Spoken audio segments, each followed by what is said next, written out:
Важно е да се има фестивал, затоа што, особено ако е интернационален, за да може да се направи некаква компаративна анализа помеѓу тоа што се случува овде кај нас, а што се случува некаде надвор. Тоа е еден од аспектите.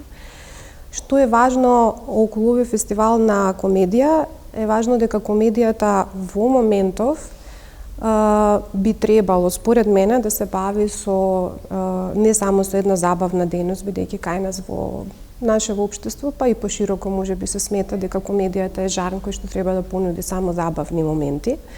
Не комедијата во последно време, особено стендап комедијата во европски рамки, особено во деловите таму во Велика Британија и во Соединетите Американски држави, има една сосема друга улога, а тоа е да го направи човекот подобар, односно да уништува веќе стереотипни некои моменти и да ги подобрува општествените околности, значи да биде некако коректор на тоа што се случува како негативен момент во општеството. Хуморот е, преку хуморот можете и болните работи да ги направите поприфатливи. Тоа е една од основните работи на хумористичниот момент. Значи, доколку се ставате во позиција да зборувате, например, за ранливи категории на луѓе и да го ставите тоа во комичен аспект, тогаш многу поедноставно се прифаќаат тие промени. Еве, јас, например, денес ке зборувам за тоа колку комичниот жанр и колку стендап комедијата, например, помага во рушење на тие стереотипи околу родови моменти, околу луѓе кои што имаат инвалидитет, околу политички проблеми и така натаму, како еден коректор на општеството. Една добра представа пред се треба да има добри актери, добар сценограф, добар костимограф, режисер и се разбира театарска куќа во која ќе би ги даде сите тие можни работи за да ја направите представата. Јас за среќа сум работел во многу добар театар. Сега сум во пензија. И јас играм, неам проблем.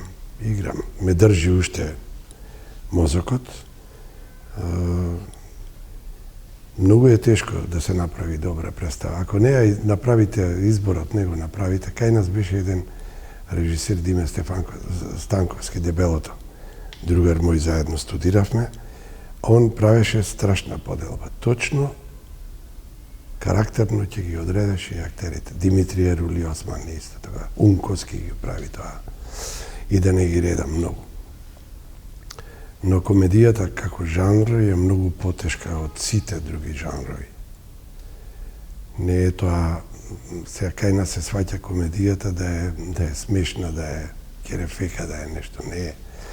Ние имавме огромни, големи актери, почнувајќи од Петре Прличка, од кумот мој, кој што знаеше точно што треба, го оживуваше карактерот кој што му е даден да го игра и мислиш дека е тоа најлесна работа. Не е.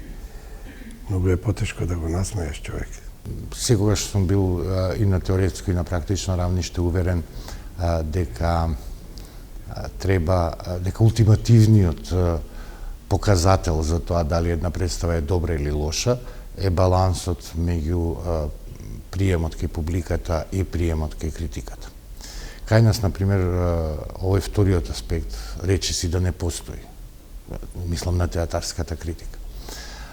Така што не би навлегувал во споредби